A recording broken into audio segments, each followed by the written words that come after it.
ba tsibogela dingwe tsa dikgwetlho tse di amang pabalesego ya tiriso ya di-passport tsa mo nageng.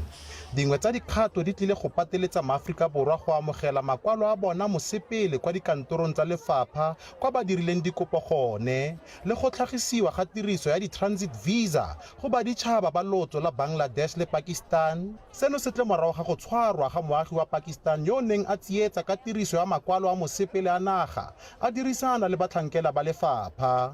Kua ofising tsa rona tsa Krugerstop le bone monnolo wa Pakistan o ra go moswara le batho ba bangwe ba mo South Africa le ba berekelang Home Affairs ba bereka go ngwala di-passport tsa South Africa ka botsotsi.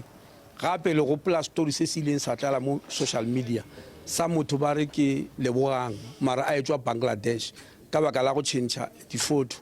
Taba e re tshwentse ka matla ka gore le ge o e lebeletse o le kgole o nagana gore ga e go tshwenye.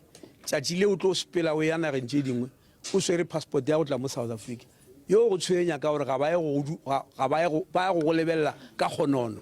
Go tsewa gape dikgato tsa go sireletsa serodumo sa makwalo a mosepele a naga. Ba tshwahla ka botsotsi ba tsena mola di-passageng tša dilo tša mello tša go tima mello, dilo tše re bitsang di-fire hydrant ba iphitlha ka mo ba khukhuna ka gare ga di-ceiling gomme ba tsena ka mo nageng ka botsotsi. Batšha ba 2010 ba tlile go thapiwa go ka fetolela makwalo a boitshupo a akaretsang makwalo a mosepele go mofuta wa dijitale.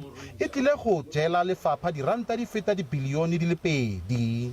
Letona Aaron Motsoaledi a re maemo a maAforika Borwa a wa rekisitseng makwalo itshupo a bone go batswakwa a tlile go busediwa morago.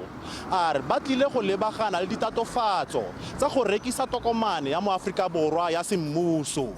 Offense Stimo, SABC News, Pretoria.